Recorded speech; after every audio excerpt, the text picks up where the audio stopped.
né? A proposta de espiritualidade é alguma coisa que te faz viver com o espírito, né? Te faz viver com vida. Né?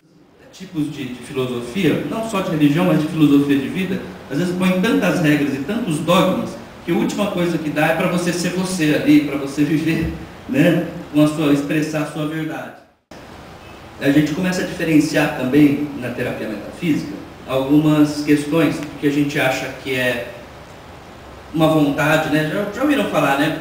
Uma vontade da sua essência, da sua alma, né? Ou uma vontade da sua cabeça. Só dá para diferenciar quando você começa a ver se faz sentido ou se não faz sentido. A mente mente, mas o corpo não mente. Por outro lado, também tem as vantagens, vai fazer uma paçoca na sua cabeça, você não vai decidir nada. Então o ego a gente chama de falso eu, né? Aquela pessoa que quer, mas ela quer porque está na moda, ela quer porque quer, ela nem sabe por que quer, nem tem muito sentido, né? Sabe criança que tem tudo?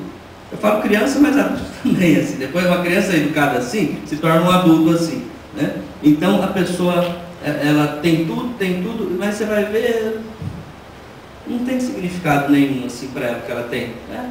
Já tem tudo mesmo, já. Aí quando cresce não dá muito valor nas coisas, né, que tem. Então fica uma coisa muito para fora, muito para o mundo, que eu tenho. Mas tem algum significado para você ter isso, né? Porque você pode ter seu carro e ter um significado legal para você o carro, mesmo sendo material, não tem problema não, né? E você que tem o poder de se magoar ou não, que o outro falou, não, o outro falou, só uma boca falando, né? Imagina, o outro me magoou, como a gente gosta de fazer de vítima, né? Ou então, como a gente acha que a gente é importante, eu vou magoar, para não magoar os outros, eu me magoei. Para não machucar você, então eu fiz todas as coisas contrárias a mim e me machuquei.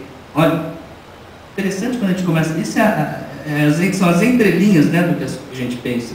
Por isso que é a metafísica, é o que a gente nunca percebe. Começando a entender como é que é.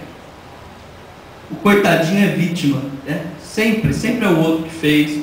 O outro que está lerdo, né? Não sou eu que estou com pressa de sair de última hora, é o outro que está lerdo, né? O trânsito está ruim, né? O outro está lerdo, né? Não sou eu que sou desprogramado, que sou, né? De sair fora. Lógico, também em São Paulo é demais, né? Aqui 5 minutos a gente já está pelas contas, né? Lá em São Paulo você fica 2, 3 horas, você vai precisar aprender a conviver, porque, né? É diferente, né? O trânsito é diferente. Agora, né? Que você é vítima, sempre o outro fez, o outro me traiu, o outro a mulher me traiu na relação, o homem me traiu.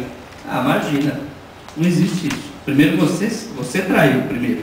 Você foi cuidar disso, foi cuidar daquilo, você não deu atenção, você se despersonalizou, você se traiu, você começou a ser uma pessoa que não faz mais o que você gosta, não fez mais seu curso de dança, você se traiu, você não ficou mais interessante para ele.